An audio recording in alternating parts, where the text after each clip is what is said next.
Hi, this is Matthew. I'm an educator for the subject history, and I'm currently associated with the Kerala State Civil Service Academy. And this channel of mine is primarily intended to provide free, coaching sessions for the aspirants who are preparing for UPSC Civil Service examination. And today's session is titled World History, an overview of the major events that transformed the world. By this session, I actually aim to give you guys a brief history about this subject called world history, okay, especially in relationship to with respect to our UPSC examination, fundamentally UPSC main examination. Apart from that, by attending this session, you would be able to comprehend the manner in which I will be handling the future sessions. Okay, I will try to provide a flow chart, okay, about the future sessions of mine, which will be also uploaded in this YouTube channel. Okay, so since this is our first session, I think I owe you guys a general introduction about myself as well. So my official name goes by the like this, Matthew T. Thomas. Basically, I am an engineering graduate. I was also a UPSC aspirant, and I paid for the main examination, okay, during 2014, 15, and 18. And since 2016 onwards, I had been a faculty for the subject, okay, teaching faculty for the subject history. Okay, and at present, I am associating with the Kerala State Civil Service Academy. See, I personally think that the best way to approach any subject, okay, is to go through the prescribed syllabus as well as the previous year's question papers. Going through the syllabus will help us to understand, what to study and what not to study. And going through the previous year's question papers will give us an understanding about the weightage of the subject, okay, to the entire examination process and the manner in which UPSC tend to ask questions. Okay, so first I will be approaching these two areas before going into detail. The UPSC syllabus, you can download it in the official website of UPSC, upsc.gov.in, and it goes like this, quote unquote. History of the world will include events from 18th century such as Industrial Revolution, world wars, redrawal of national boundaries, colonization, decolonization, political philosophies like communism, capitalism, socialism, etc., their forms and effect on the society. So basically, UPSC is asking us to study the world history from 18th century onwards. And there is a specific reason for why UPSC starts from 18th century, not from 16th or 17th century. It is because three important revolutions, okay, happened in 18th century, particularly in the Western civilization, namely Industrial Revolution, American Revolution, and French Revolution. Okay, one was an economic revolution. Obviously, you know that it is the Industrial Revolution. Then there came a political revolution, which we usually call it as American Revolution. Then finally came a social revolution, which we call by the name French Revolution. These three revolutions form the base of the modern world in which we live. That is the precise reason why UPSC is asking you guys to start from the 18th century revolutions. Okay, and most of you have been aware about the weightage of this topic called world history. World history is only asked for your main examination, and the questions from you this world history will come only in the GS paper 1. Now let us move on to the previous year's question papers. Okay, so if you go through the previous year's question papers, and regarding previous year's question papers, I will try to limit the previous year's questions from 2013 onwards, because from 2013 onwards UPSC is following a different pattern for this examination. So I had listed almost all the questions asked from 2013 onwards. okay, from this session as well. So in 2013, two questions were asked. Okay, 12 and a half marks each. Total, the weightage was 25 marks from this area called world history. Africa was chopped into states artificially created by accident of European competition analyzed. The second question was the American Revolution was an economic revolt against mercantilism. Substantiate. So almost 25 marks. Okay, 25 marks was given to this area called world history, and the same weightage was given in 2014 and 15 as well. Okay, the questions in 2014 were two, and they were what were the events that led to the Suez Crisis in 1956? How did it deal a final blow to Britain's self-image as a world leader? Okay. And the second question was the new economic policy of Lenin. Okay, the new economic policy 1921 of Lenin had influenced the policies adopted by India soon after independence. Evaluate. So in order to answer this type of question, you should have an understanding about the new economic policy of Lenin, as well as the economic history of India also. Okay. 2015 also saw two questions from world history. Why did the Industrial Revolution first occur in England? Discuss the quality of life of the people there during the industrialization. How does it compare with that in India at present? Again, a comparison from the previous centuries to the contemporary India. Okay, so these types of comparisons could be expected. Okay, from the side of UPSC. The next question was, to what extent can Germany be held responsible for causing the two world wars? Discuss critically. Okay. From 2016 onwards, the weightage of world history had been in a state of decline. Okay. In 2016, 17, and 2019, only one question was asked from this area called world history. And in 2020, in 2018 and in 2020, not even a single question was asked from world history. But it doesn't mean that you have the luxury to skip this area called world history, because usually we always call this body as unpredictable, service commission. So at any point of time, okay, they can give more weightage to this area called world history. And the questions in 2016, 17, and 19 is also listed here. The anti-colonial struggles in West Africa were led by the new elite of Western educated Africans. Examine. What problems were germane to the decolonization process in the Malaya Peninsula, asked in 2017.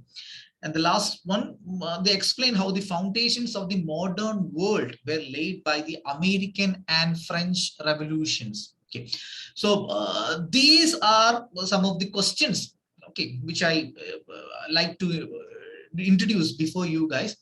So I think by going through these types of questions, you might be able to come up, have to develop an understanding about the manner in which the type of questions, okay, usually asked by UPSC.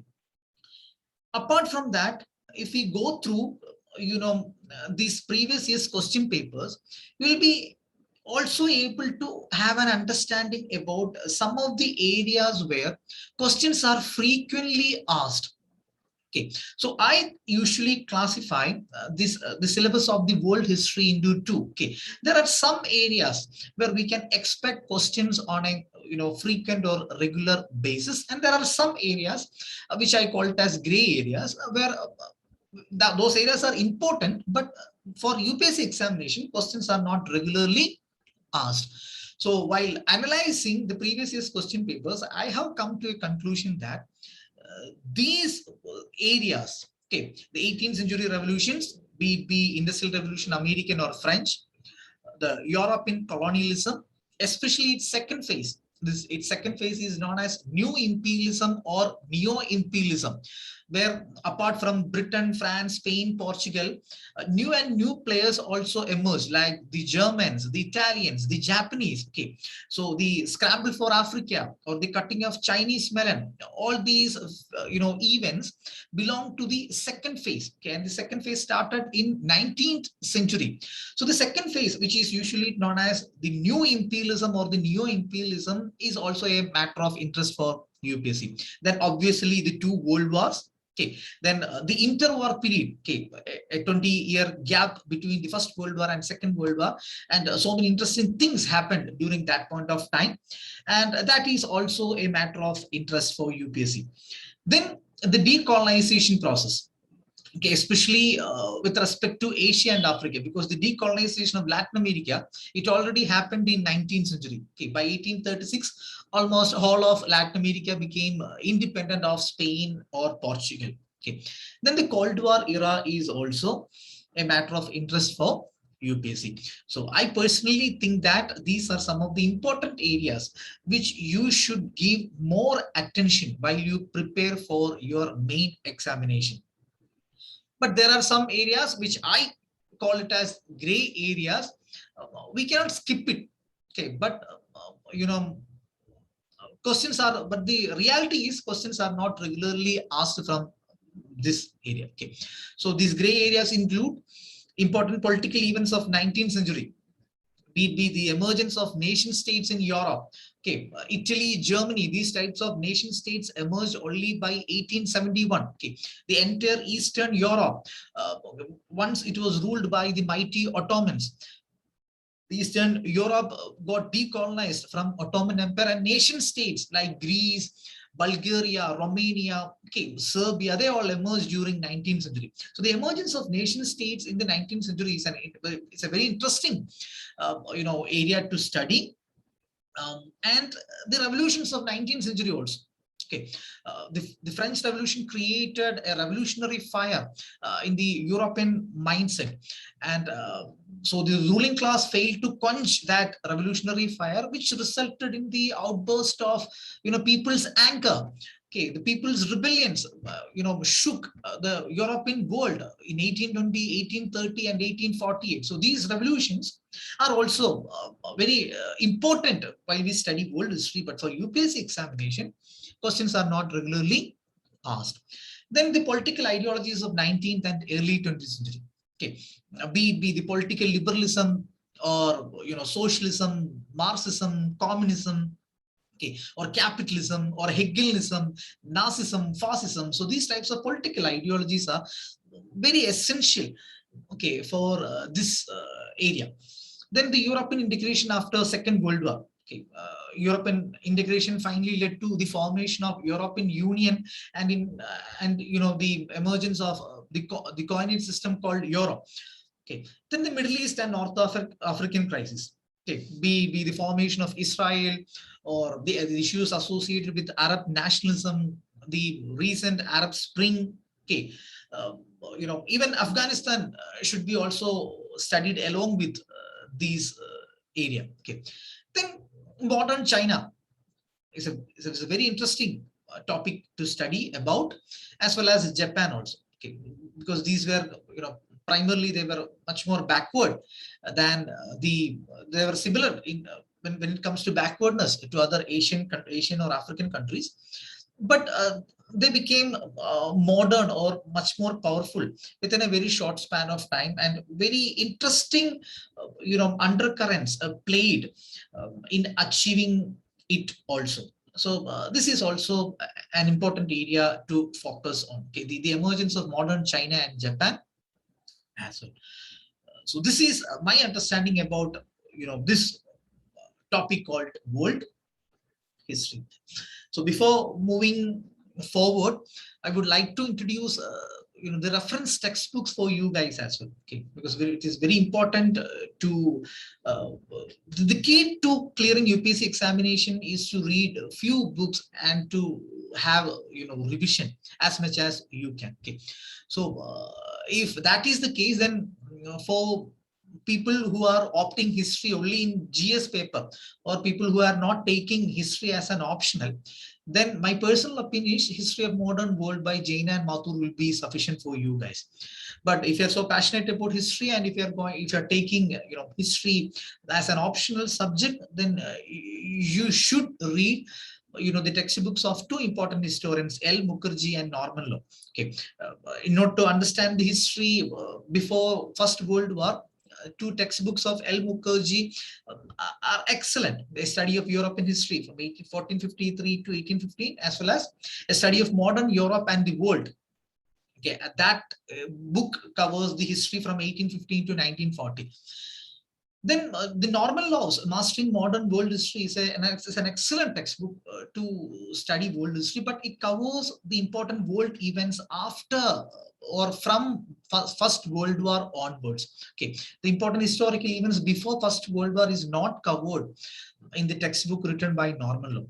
Then almost all the important events, okay, to have an understanding, Wikipedia and Britannica are also good sources, but you will not be able to get analysis, okay, an analytical viewpoint, okay, an analytical understanding about the events and its outcomes, its causes. It's all are important for your examination, because that is the manner in which UPSC usually asks questions.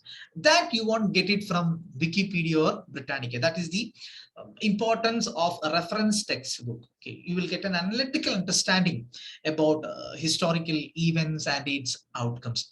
Then we also provide notes, okay, which are specifically created for UPSC main examination. You could mail, you could contact directly us through email, and our email ID is ecmains@gmail.com. Okay. So this is, an overview or a brief introduction about our subject called world history. Now, the rest of the time, I am, making it to explain how I am going to take the future classes. What would be the manner in which I'll be taking, the chronology in which I'll be taking these historical events. Okay.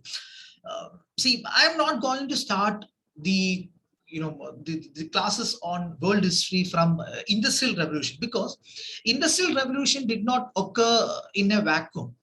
Okay, there is a background that actually created in this tremendous phenomena called industrial revolution. Many undercurrents actually finally culminated into this beautiful phenomena called industrial revolution. So in order to have an understanding about these undercurrents that actually led to industrial revolution, you have to study world history from the 15th century onwards, especially from the European Renaissance. But I will try to make as short as possible, because these are not important for your examination. But my class usually it starts from 15th century Europe, especially from the European Renaissance. Okay, it was actually a socio-cultural process that created some sort of mental expansion to European society. Okay, the European society, the European people became more and more receptive to new and new ideas. Okay, and this mental expansion produced tremendous energy in European society as well. And those people of that time period lived in the Western civilization. They used this tremendous energy in a very creative manner, the development of arts or the development of science, or be it be the sea explorations. Okay, so it was this energy created by Renaissance. It is the main factor which drove all these aspects associated with Western civilization during 15th or 16th or 17th century. So we should always start from the European Renaissance. And since I just discussed, mentioned Renaissance, you should also have an understanding about a process called a socio-religious process called Reformation. That was in fact the first tangible outcome of Renaissance. Okay, a bishop named Martin Luther, a German bishop named Martin Luther, he actually triggered a process called Protestant Reformation, which is characterized by the tendency of questioning the religious authorities. Okay, people began to question the religious authority. Okay, that was the peculiarity, that was the major outcome of this process called Protestant Reformation, and we will study in detail while we approach. Will we come? Okay, while we move into the next sessions. Okay, future sessions. And Protestant Reformation, it actually led to creation of a subsect within, Roman Catholic Church, and they later on emerged as an independent church, which is called by the name Protestant Christianity. Okay. So this is actually the figure of that German bishop, Martin Luther. Then came the philosophical movement called Enlightenment. Okay.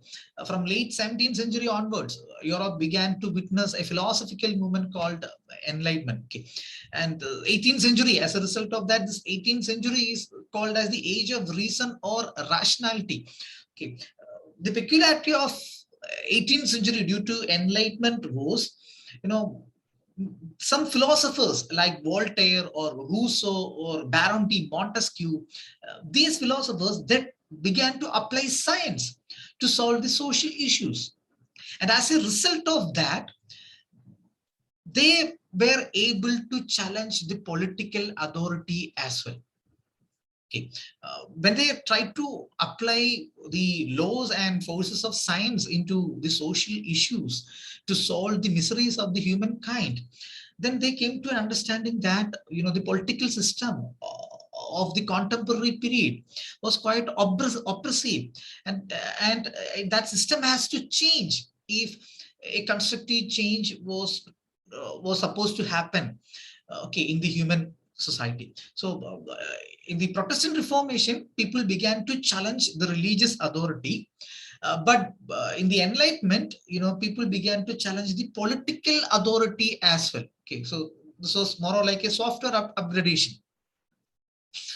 Then I usually touch this area called Romanticism also. Okay, Romanticism is basically a socio-cultural movement. It was basically associated with the creative heads of, you know, European civilization, and it manifested mainly in literature and paintings.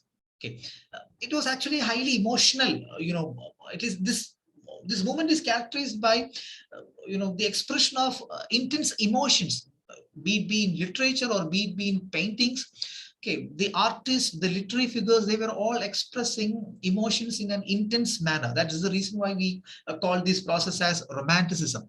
And the reaction, the hardships created by the Industrial Revolution actually produced the socio-cultural movement called Romanticism. People were actually trying to, find refuge from the hardships of Industrial Revolution. Okay, so they tried to seek refuge in the emotional bondage between people.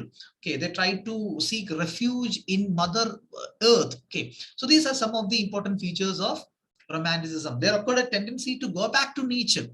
Okay, and people got fed up with the rational and scientific world.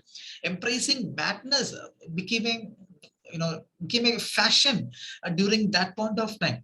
And why we discuss Romanticism with respect to world history is that it is this socio-cultural movement actually made 19th century the history of nationalism. Okay.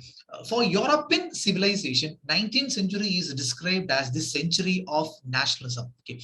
Nationalism became a very important political force. Nationalism became very important in the political discourse of European societies, primarily due to Romanticism. Okay, and that is the main reason why I usually discuss Romanticism also while we discuss world history. Then we can directly go into the syllabus prescribed by UPSC. Obviously, we should start from Industrial Revolution because it provides the material base for the modern world. Okay, it led to civilizational development. Okay, and that changes completely altered the political and social life of individuals. Okay, patriarchy began to retreat, kingship began to retreat. Okay, the concepts like abolition of slavery, the retreat of masculinity, okay, democracy, all were the products of Industrial Revolution, and we shall have a detailed discussion about this in the subsequent sessions. Then came the political revolution called American Revolution. World's first republic and first constitution was born as a result of this revolution. Then came the social revolution called French Revolution. It actually acted as the death knell to feudalism. Okay. See, the factor that made medieval period medieval was feudalism. It is the presence of this phenomena called feudalism that actually prompted the historians to characterize certain centuries as medieval. Okay, with respect to Indian civilization, a period from 8th century to 18th century is characterized as medieval because feudalism began to dominate all aspects of Indian life by around 18th century, and the case remained till the case remained the same till 18th century. For the European civilization, feudalism began to appear there by around 4th century AD, and by around 15th century, feudalism began to retreat.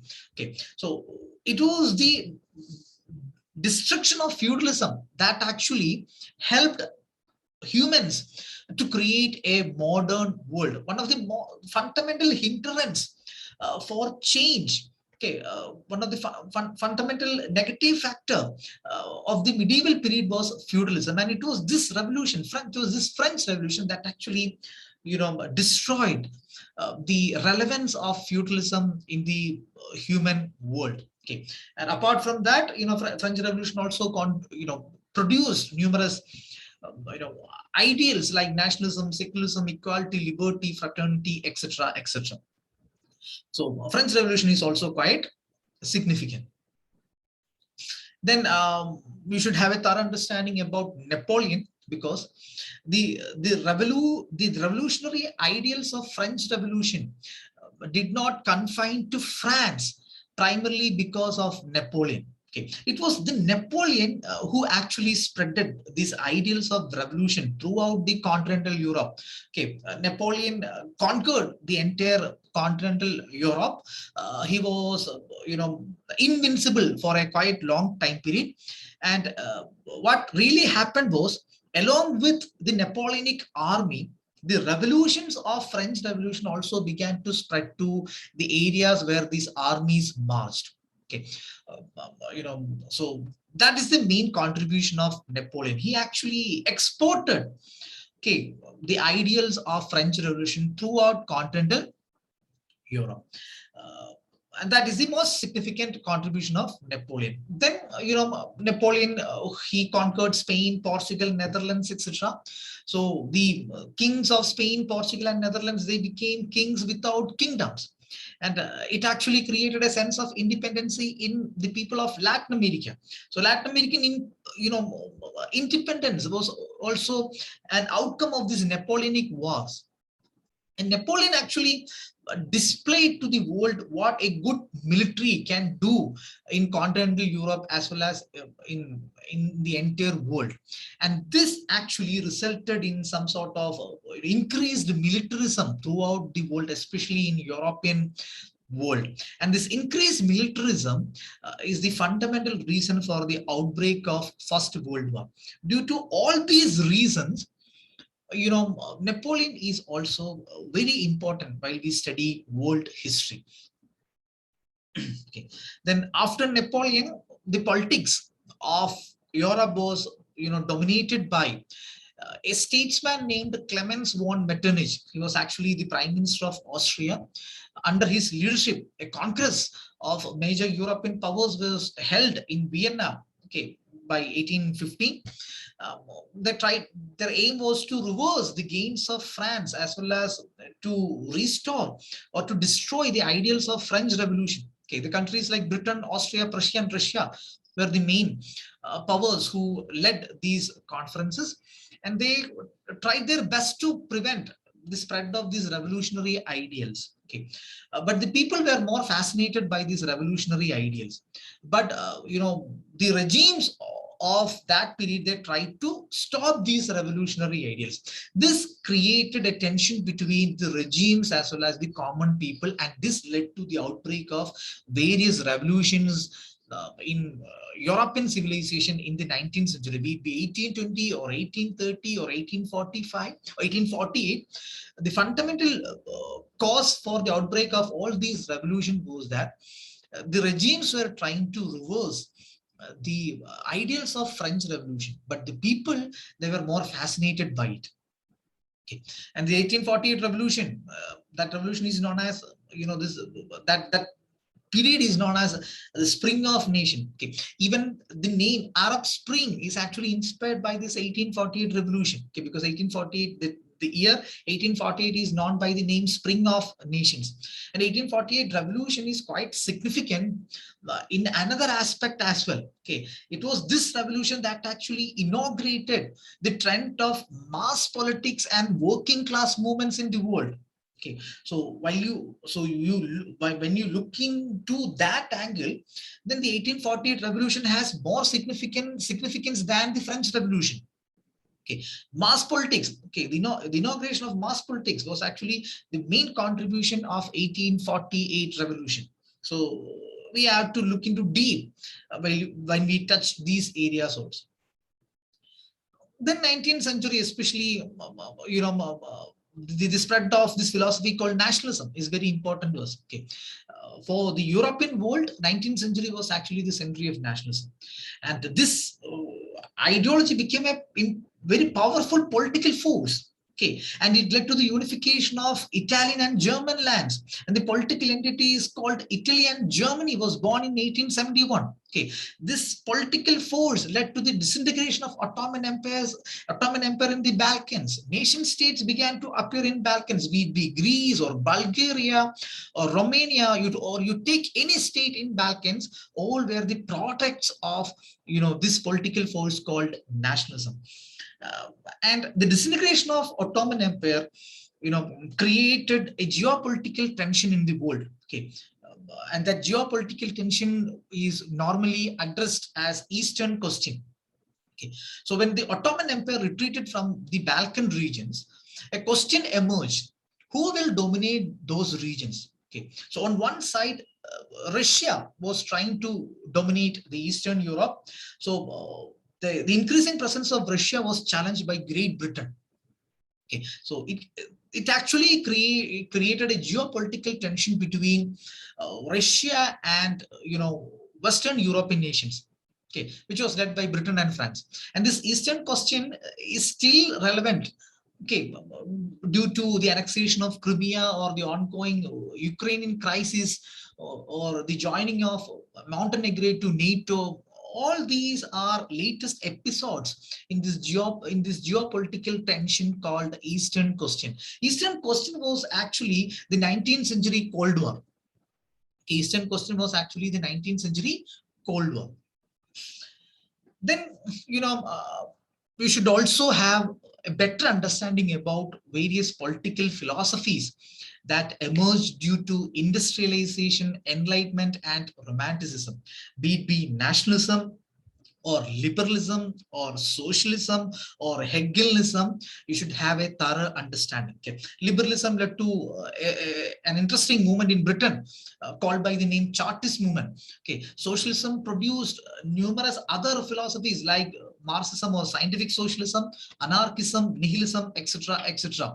Even the National Socialism or the Nazi Party was actually a subset of this ideology called socialism. And there was an ideology developed by a German philosopher who is namely Hegel. His ideology is known as Hegelianism, and this Hegelianism inspired fascism and Nazism. Okay, so even today, liberalism, socialism, and Hegelianism dominate the political discourse of almost all the societies in the world. Okay, almost all the political parties in the world, they will be either connected to liberalism or socialism or Hegelianism. Then European colonialism is a matter of interest for world history, but for examination, I think new imperialism has more weightage, or the second phase of European imperialism has more weightage. It is known as new imperialism. Okay, and within that there are various episodes. Okay, be it the scramble for Africa, or the cutting of Chinese melon, or the French acquisition of Indochina region, or the emergence of USA and Japan, all will come under this topic called new imperialism. Okay, and apart from Britain, France, Spain, Netherlands, Portugal, new powers also emerged during this point of time. Be it Germany or Italy or Japan or America, they were all the new players in this phase called new imperialism or neo-imperialism. Then, after that we can go to the Great War. Okay, the causes of the Great War. Okay, the outcome of the Great War. Okay. Great War or the First World War. Okay, First World War was during that point of time. First World War was called as the Great War. It was supposed to end all the future wars, but the outcomes of this First World War directly led to or directly acted as the causes for Second World War. Okay, and one of the main significance of First World War is that this war actually resulted in the emergence of modern day warfare. Okay, centered around aeroplanes, tanks, etc., etc., submarines. Okay. Then during the Great War, an important revolution that even inspire the humanity today, okay, happened. That is known as Russian Revolution. Russian Revolution is not a single event. In fact, within that, there were two revolutions. One was a February Revolution, and then the second was an October Revolution. It was the October Revolution that actually brought the Bolsheviks into power. Okay, and the October Revolution finally led to a civil war within the Russian Empire. Okay, between the Red Army and White Army, a brutal civil war. Okay, and finally the Red Army became victorious. And then the policies of Lenin and Stalin. Okay, Lenin was the brain behind the new economic policy, and Stalin's ideology was socialism in one country. And Stalin was the person who brought out the concept of 5-year plans, which was even inspired by our first Prime Minister, Pandit Jawaharlal Nehru. Then the interwar period is also a matter of interest, okay, because there was a problem of repression. A huge war indemnity was demanded by Britain, France, and America over Germany. Okay, so this created economic crisis in Germany, and the economic crisis in Germany it spread to other parts of the world, and finally it led to Great Depression. Okay, and the Treaty of Versailles imposed on Germany, okay, and the humiliating treatment of Italians. These were the fundamental reasons for the emergence of fascism and Nazism. Okay, so this was a period of uncertainty, and nations, they were looking for security. Okay, and the search for security, it actually led to the creation of the modern day, multilateral institution known as League of Nations. Then obviously the next would be the Second World War, its causes, its outcomes. The major outcomes were, the Cold War, the decolonization of Asia and Africa, and the modern day organization called United Nations. Okay, and all these things would be discussed in detail in the subsequent sessions. Then Cold War. Cold War is also an important area for our examination, and I will try to inform you guys about the important episodes like the Cuban Missile Crisis, or the construction of Berlin Wall, okay, or the destruction of Berlin Wall. Okay, and finally Cold War ended with the disintegration of USSR. But the outcomes of Cold War is more important for our examination, be it the advancement in science or the particular condition called nuclear deterrence. Okay, all these were actually the outcomes of Cold War and the aftermath. Okay, even today we are having issues due to the aftermath of Cold War. Okay, the existing global geopolitical and economic order which we witness today was actually is actually the aftermath of this Cold War. Okay. Then decolonization, very important area for our examination. Okay, so we'll have to cover area by area. Okay, so we can start. The Indian decolonization would not be discussed in our class, because you will already study that process when you approach modern India. So the decolonization in other parts of Asia, okay, be it West Asia or the Indo-China region, or the Java, Sumatra, and Malay archipelago, all this area will be covered, and obviously the African decolonization. Okay, African decolonization happened after the Asian decolonization. Okay, 1960 was known as the year of independence of Africa. Okay, almost 17 countries got independent in 1960. Almost 17 African countries got independent in 1960. So 1950s and 60s were the period of independence in Africa, and the aftermath of this decolonization. Okay, the newly formed countries, they were searching for identities, and the search for identities led to numerous civil unrest and conflicts between nations. Okay, and they were also faced by numerous developmental challenges as well, but they were not able to address these developmental challenges in a better manner due to the geopolitical tension called Cold War. Okay, Cold War actually proved quite detrimental to many of the third world countries.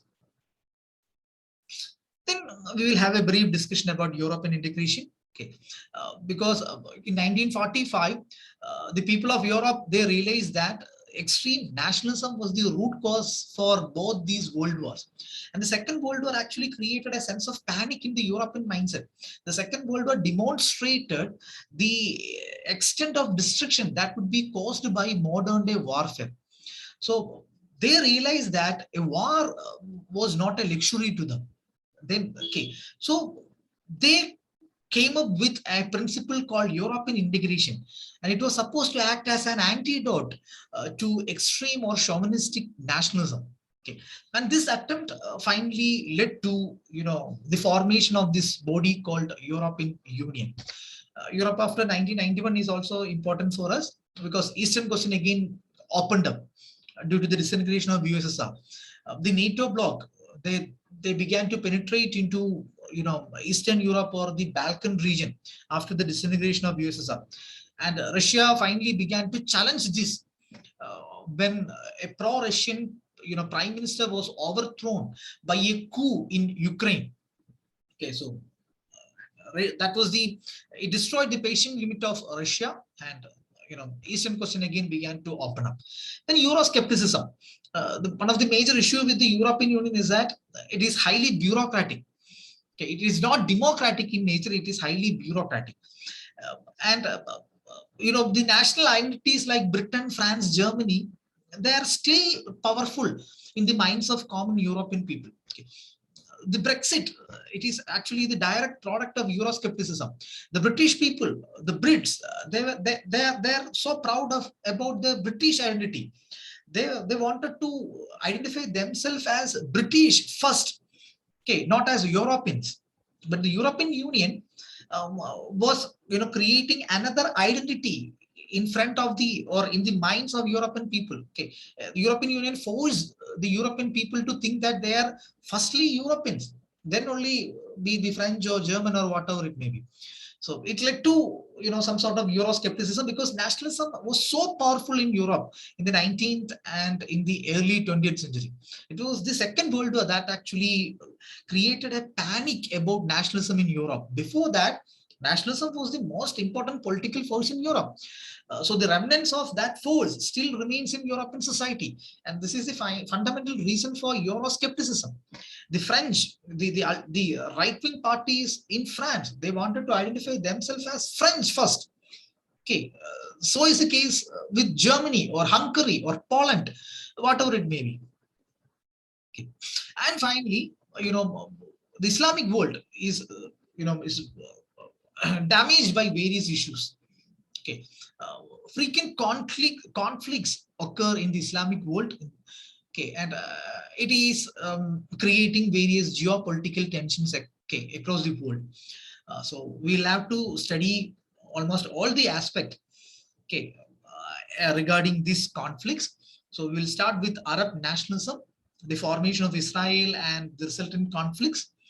Then another important factor that even work today in the Islamic world is the Islamist movements. Okay. Islamist movements became so powerful in the Islamic world only after the so-called Islamic Revolution of 1979. It happened in Iran, and Iran became a theocratic republic. Okay. Even today, Iran remains the only theocratic republic in the entire world. Iran is actually a source of inspiration for all the Islamists in the world. Okay. Other countries that support Islamists are Qatar and Turkey. Okay. Then by 1970s, Afghanistan became republic, and after that, Afghanistan is actually troubled by various political chaos. Okay. The Arab Spring of 2011. Okay. The countries like Syria or Yemen or Egypt, they're still facing the aftermath, the detrimental aftermaths of Arab Spring. Then the Islamist movements or the political Islam came into contact with the monarchical systems of GCC, be it Saudi Arabia or UAE or Oman. They were the political the emergent or the newly emerged political Islam was actually challenging the legitimacy of these monarchical systems in Middle East. So this actually led to a conflict between the monarchies of GCCs with political Islam. The conflict between GCC and Qatar is the classical example regarding this matter.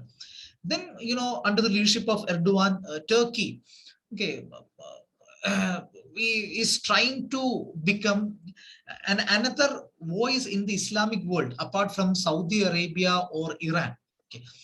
Before the emergence of Turkey, Islamic world was, actually divided into two blocks. One block led by Saudi Arabia, who represented the Sunnis, and Iran, who represented the Shias. But the Turkey under Erdogan is also an Islamist leader. He is also an advocate of political Islam. Okay, he also supports, major Islamist parties like Muslim Brotherhood. He is trying to act as an important third player in the Islamic world. He is trying to revive Turkey into the glories of old Ottoman Empire. Okay. So all these issues will be discussed when we approach, the problems associated with the Islamic world, especially after 1945. So this would be the manner in which I'll be taking the successive sessions for world history. So I think I personally believe that the session was quite useful to you guys. You are free to, comment on on this session. I'll be very open to hearing your comments. Okay, so a big thank you